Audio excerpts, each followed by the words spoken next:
Le message du jour vous est présenté par notre frère Marc. Salut, chers bien-aimés, notre Père Céleste. Aujourd'hui, nous concluons avec Sodome, avec notre troisième point. Sortir de Sodome et grimper sur la montagne, dans la présence de Dieu. Bien-aimé, Lot serait mort dans l'Holocauste si Dieu n'avait pas pris les choses en main. Le Seigneur a littéralement saisi Lot et sa famille et les a tirés de Sodome. À voir Genèse 19, verset 16.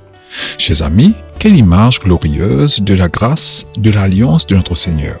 Car lorsque nous étions encore sans force, Christ, au temps marqué, est mort pour des impies. À voir Romains chapitre 5, verset 6. Le sens littéral de sans force est ici sans capacité ni volonté. Dieu dit qu'il est prêt à agir pour nous car nous n'avons rien à payer.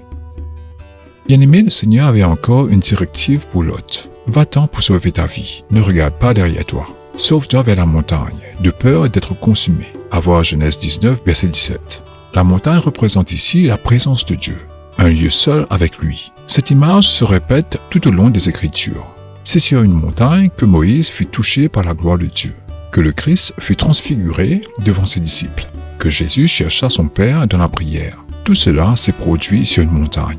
Bien-aimé, le message ici est: quand Dieu vous délivrera par la foi en ses promesses, courez droit à la montagne de sa sainteté. Référence, le psaume 48, verset 1, Ésaïe chapitre 2, verset 3. Chers amis, Lot refusait de se réfugier dans la présence de Dieu. À voir Genèse 19, verset 19. Il voulait aller à Tsor. Dieu le permit, mais une fois sur place, il se produisit quelque chose de pire que Sodome. Lot s'enivra et fut séduit par ses deux filles, qui eurent des fils issus de cet acte inceste. Quel tableau tragique! Et tout cela est arrivé parce que Lot, bien que délivré, ne voulait pas accéder à la plénitude de Dieu. Chers amis, quelle vérité merveilleuse et libératrice. Nous sommes libérés de nos péchés lorsque nous nous saisissons des promesses de Dieu. À voir 2 Pierre chapitre 1, verset 3 à 4. Chers saints de Dieu, votre Père Céleste désire que vous connaissiez la plénitude de la joie en Christ. Alors, je vous en prie, laissez agir le Saint-Esprit pour entrer dans le sein de vos convoitises et en retirer tout ce qui est contraire à Christ. Nous pouvons prier le Seigneur dès maintenant. Père, je suis d'accord avec toi concernant mes péchés.